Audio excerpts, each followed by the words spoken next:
నీళ్ళ కాడికి గోస అవుతుంది, మళ్ళీ ఏమన్నా అంటే నీళ్ళు పట్టుకొచ్చిపోతాం అంటారు. ఏమని మొత్తం నేటి ప్రజా పాలనలో నీళ్లు రాక ఖాళీ బిందెలతో రోడ్లపైకి మహిళలు. నీళ్ళు ఇస్తలేరు, వచ్చిన వాళ్ళు బోర్ నీళ్ళు కూడా పట్టనిస్తలేరు. ఎన్ని రోజుల నుంచి ఈ ప్రాబ్లం ఫేస్ చేస్తారు?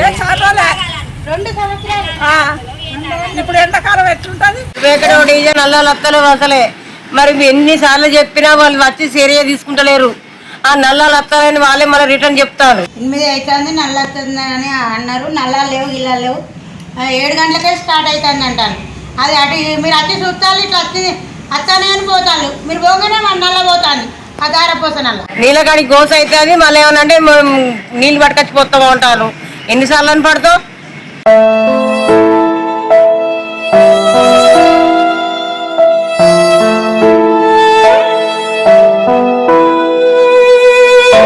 ఎవరికి చెప్పినా పట్టించుకుంటలేరు. వస్తానే వస్తాను చూస్తాను పోతాను.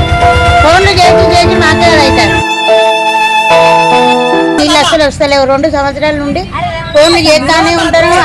నల్లాలు వస్తలేవు. వస్తానే పోతానే నీళ్ళు వస్తలేవు. 2 సంవత్సరాలు 2 ఏళ్ళ బట్టి మేము నల్లాల గురించి అవుతాను. నల్లాలు వస్తలేవు అని ఫోన్లు చేసి వాళ్ళకు చెప్తా అంటే కూడా మీరే తవ్వించుకోవాలి అది ఇది అని అంటారు.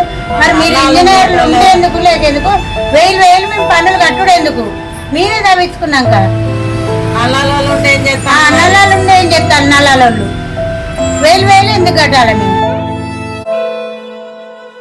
విన్నారు కదా, సంబంధిత జీడబ్ల్యూఎంసీ ఏఈడిఈ సూపరింటెండెంట్ దృష్టికి నేట్ న్యూస్ తీసుకెళ్లినప్పటికీ ఎవరికి వారు యమునా తీరే అన్న సందంగా మారింది.